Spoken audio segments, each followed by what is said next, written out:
শিক্ষক বিন্দু যে কারিগর অনুসরণ করে আমরাও ঠিক একই কারিগর অনুসরণ করছি, কিন্তু অত্যন্ত দুর্ভাগ্যের বিষয় আমাদের সরকারি শিক্ষক কর্মচারী আরো আমাদের বেসরকারি শিক্ষক কর্মচারীদের বেতনের ভিতরে বিপুল ফারাক।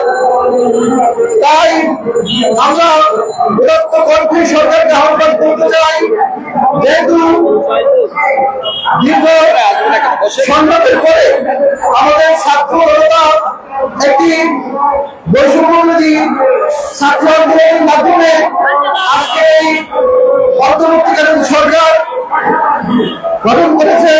তাই আমরা এই অন্তর্বর্তীকালীন সরকারের কাছে উদাত্ত আহ্বান জানাতে চাই, যেহেতু বৈষম্যবিরোধী ছাত্র আন্দোলনের মাধ্যমে আমাদের আজকে অন্তর্বর্তীকালীন সরকার, আমরা চাই সরকারি এবং বেসরকারি শিক্ষকদের ভিতরে এই বৈষম্য, সেই বৈষম্য অন্তর্বর্তীকালীন সরকার দূর করবে, আমরা এই আশাবাদ ব্যক্ত করি।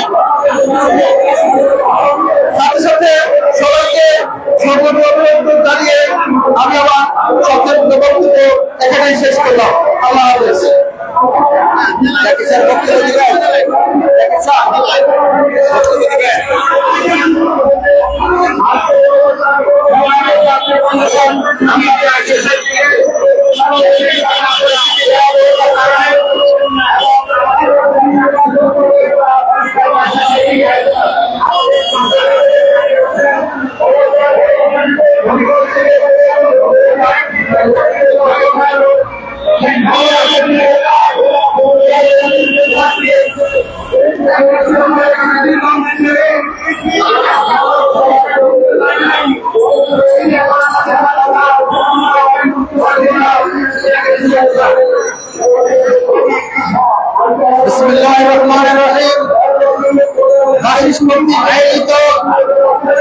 আজকে সবার সম্মানিত সভাপতি সদ্দর অনিসার সহ উপস্থিত শিক্ষকবৃন্দ, আপনারা দীর্ঘদিন যাবৎ জানেন আমি 2017 সাল থেকে অদ্যাবধি আওয়ামী দুঃশাসনের কারণে, তাদের গুন্ডা বাহিনীর কারণে আমি শপথে বহাল থাকার পরেও আমি আমার স্কুলে সশরীরে অফিস করতে পারতেছি না।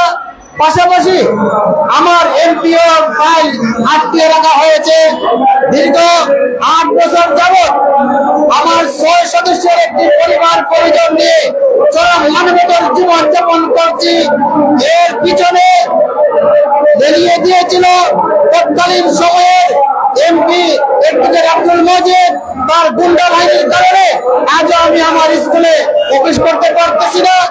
বর্তমান সরকারের কাছে আমার আবেদন, আমার স্কুলে আমি সশরীরে অফিস করার এবং আমার নাম অন্তর্ভুক্ত করার জন্য অনুরোধ জানিয়ে আমাদের সকল শিক্ষা প্রতিষ্ঠান জাতীয়করণের দাবি জানিয়ে এই সোনার বাংলায়, আবু সাইদের বাংলায় বৈষম্যের ঠাঁই নাই, সবাই এই প্ল্যাটফর্মে জাতীয়করণের ফল ভোগ করবো এই আশা ব্যক্ত করে